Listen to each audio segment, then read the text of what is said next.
Hello everyone, my name is Tyra Hoskins and I'm going to be talking about a microbiology topic today, and that topic is gram stain.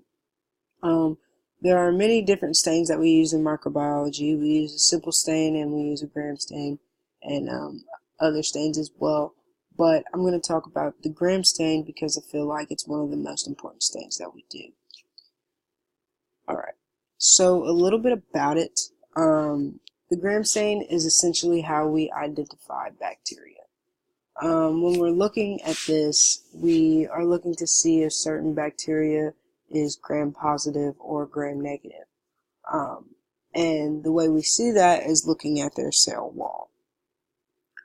And we use a certain type of dye, and we use actually multiple dyes, and we use an acetone and like different things to show us that type of bacteria.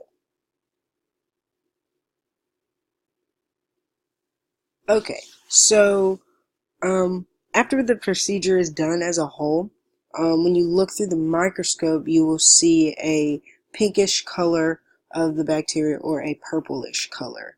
The purple means that it's gram positive, and the pink means that it's gram negative. Um, when it's gram positive, the cell wall is composed of a thicker layer. This is one of the ways we can distinguish it through, and gram negative is kind of a thinner layer. You can't really tell in the pics below, but when you look into the microscope, it's more of a clear understanding, and you'll see those different textures. Alright, so for the equipment for the procedure, you'll need a couple of things. Well, not a couple of things, but several things actually. You'll need a Bunsen burner, a clean microscope slide, your microscope itself, of course, bottle of water, crystal violet dye, your grams iodine dye, some acetone, and some saffron dye, and you'll need a loop, and you'll need blotting paper.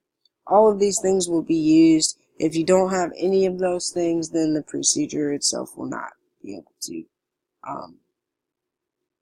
continue. Okay, so doing the actual procedure itself, the thing is there's two big, huge steps that we have to do here. And I broke them down. And so for the first thing, we have to prepare our slide. And in preparing our slide, what we want to do is we want to get a drop of water. The drop of water should be fairly small. There's no need to like get a huge droplet or anything like that.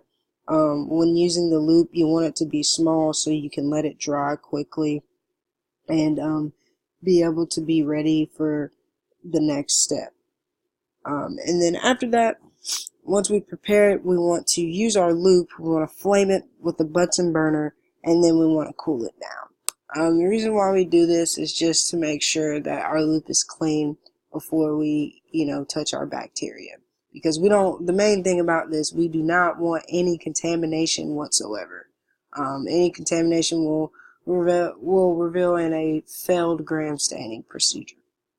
Okay, so after that, what we'll do is we'll collect our sample of bacteria. Okay, this is very important. When collecting your sample, what we want to do is we want to be very, very careful here, because we don't want to expose any bacteria to, the environment or anything like that. So what we want to do from our Petri plate, what we want to do is we want to lift the top of our plate just slightly. There's no need to pull it all the way off or nothing like that. It's just, you're just opening yourself up for disaster at that point. So we just open it up a little bit, we take our loop, and we just barely touch a colony of bacteria. There's no need to scrape or anything like that. You can just touch it. That's all you need. And so once you do that, you get your sample and you get the small sample and you put it on the slide. You spread it out. Okay, once you do that, we want to again flame our loop so we don't have anything, we want to be clean here. And then after we flame our loop, what we do is we take the slide itself and we heat fix it.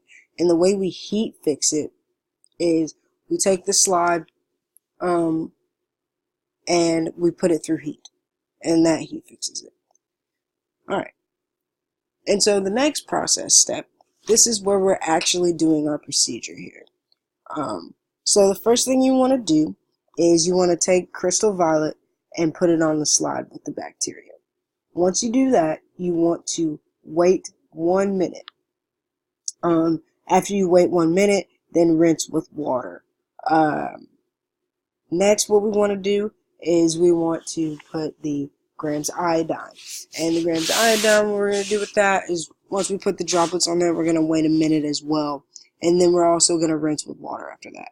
Once we do that, this step is very important. The third step is we want to decolorize. But when we decolorize, we only want to decolorize for 8 to 15 seconds.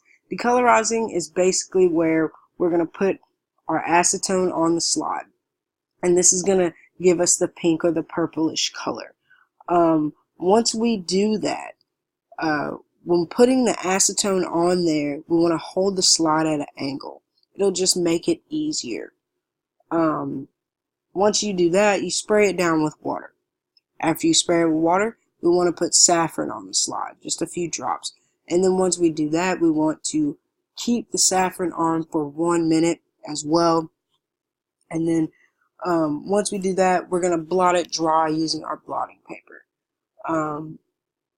Make sure you blot the slide dry completely.